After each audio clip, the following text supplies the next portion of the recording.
মহানায়িকা সুচিত্রা সেনকে নিয়ে মানুষের কৌতূহলের অভাব নেই। সুচিত্রা সেনের মোহময়ী ব্যক্তিত্ব এবং উত্তম কুমারের সাথে অসাধারণ সম্পর্ক নিয়ে আজকের এই ভিডিওতে কিছু কথা আলোচনা করছি। এই ভিডিওটিকে সম্পূর্ণ দেখার অনুরোধ রইল। প্রখ্যাত চিত্র পরিচালক গুলজার সাহেব তখন আঁধি সিনেমা তৈরি করছিলেন। আঁধি সিনেমার চিত্রনাট্য নিয়ে তিনি হাজির হয়েছিলেন মহানায়িকা সুচিত্রা সেনের কাছে। সুচিত্রা সেন গুলজারকে বলেছিলেন, আপনি যা বলবেন তাই করব, আমি আপনাকে কোনো প্রশ্নই করব না। এরপর শুটিং শুরু হলো। শুটিংয়ের সময় সুচিত্রা সেন গুলজার সাহেবকে স্যার বলে সম্বোধন করেছিলেন। এত বড় একজন স্টার তাকে স্যার বলছেন, এই কথা শুনে খুবই লজ্জায় পড়েছিলেন গুলজার।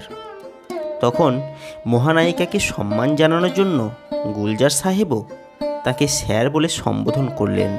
আর সেই থেকে আঁধি সিনেমার সেটের প্রতিটা মানুষের কাছে মহানায়িকা সুচিত্রা সেন স্যার হয়ে উঠেছিলেন। সুচিত্রা সেন তাঁর সময়ে যত শ্রেষ্ঠ অভিনেতা ছিল সকলের সাথে টক্কর দিয়ে অভিনয় করেছিলেন। শুটিং ফ্লোরে তিনি যে গাম্ভীর্য এবং দাপট দেখাতেন সেটা প্রায় কিংবদন্তির পর্যায়ে পৌঁছে গিয়েছিল।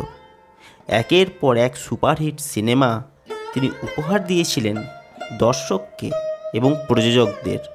তিনি হয়ে উঠেছিলেন সকলের নয়নের মণি। উত্তম কুমারের সাথে সুচিত্রা সেনের জুটি চিরকালীন শ্রেষ্ঠ রোমান্টিক জুটি, কিন্তু শুটিংয়ের বাইরেও তাদের মধ্যে নিবিড় বন্ধুত্বের সম্পর্ক ছিল। উত্তম কুমার এবং সুচিত্রা সেন একে অপরকে তুই-তুকারি করতেন। অনেক সময় সুচিত্রার সাথে উত্তম কুমার কথায় পেরে উঠতেন না। এমনও হয়েছে মহানায়ক হয়তো অন্য নায়িকার সাথে অভিনয় করছেন, সুচিত্রা সেন সেখানে পৌঁছে গেছেন। শটের শেষে তিনি বলতেন, কিরে উত্তম, নায়িকার সাথে প্রেম করছিস বুঝি? আবার কখনো বলতেন, চল আমার গাড়ি আছে, কাউকে কিছু না বলে ডায়মন্ড হারবার থেকে একটু ঘুরে আসি। উত্তম কুমার ভাবতেন, সুচিত্রা মাথাটা বোধহয় খারাপ হয়ে গেছে, এই রকম করলে তো বদনাম হবে। আর এই কথা শুনে মহানায়িকা বলতেন, হলোই বা একটু বদনাম, ভালোই তো হয়, কাগজে বেরোবে সুচিত্রা সেন উত্তমকে নিয়ে পালিয়ে গেছে। উত্তমের সাথে মহানায়িকার এমনই আত্মিক সম্পর্ক ছিল। সপ্তপদী সিনেমার শুটিংয়ে সুচিত্রা সেনের লিপে বিখ্যাত ডায়ালগ ছিল, ও আমাকে টাচ করবে না। কিন্তু উত্তম কুমার ওথেলো দৃশ্যে ছুঁয়েছিলেন তাকে।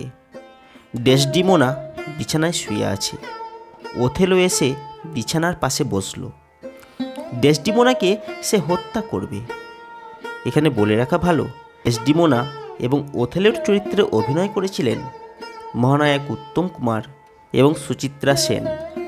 সপ্তপদী সিনেমায় যে ইংরাজি সংলাপ আছে সেই সংলাপ উত্তম কুমার বা সুচিত্রা সেন কেউই বলেন নাই। সেই সংলাপ বলেছিলেন উৎপল দত্ত এবং জেনিফার। কিন্তু উত্তম কুমার বা সুচিত্রা সেনের লিপ দেখে বোঝার উপায় নেই যে তারা এই সংলাপ বলছেন না। অভিনয়ের প্রতি দুরন্ত আবেগ এবং নিষ্ঠা এই জুটির সাফল্যের প্রধান চাবি। সুচিত্রা সেন সর্বদাই নিজের সেরাটাকে উজাড় করে দিতে চাইতেন, তাই শটের আগে উত্তম কুমারের সাথে তিনি বারবার সংলাপের রিহার্সাল করতেন। উত্তম কুমার বলতেন, এতবার রিহার্সাল করছো কেন রমা? সুচিত্রা সেন উত্তরে বলতেন, তুমি হলে মহানায়ক উত্তম কুমার, তোমার উপরে আমাকে টেক্কা মারতে হবে তো।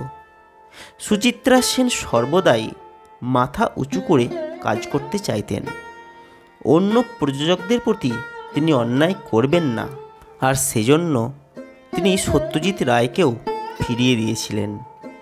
নায়ক সর্বস্ব ফিল্ম ইন্ডাস্ট্রিতে সবার থেকে বেশি পারিশ্রমিক নিতেন সুচিত্রা সেন। তবে অতিরিক্ত প্রচার তিনি কখনোই পছন্দ করতেন না, তিনি নিরিবিলি পছন্দ করতেন। এমনই ছিলেন মহানায়িকা সুচিত্রা সেন। আমাদের সবার প্রিয় মহানায়িকা। বন্ধুরা, আজকের ভিডিওটি কেমন লাগলো? যদি ভালো লাগে ভিডিওটিকে অবশ্যই লাইক করবেন, শেয়ার করবেন, আপনাদের মূল্যবান মতামত জানাবেন। আর এই ধরনের ভিডিও পাওয়ার জন্য অবশ্যই চ্যানেলটিকে সাবস্ক্রাইব করবেন।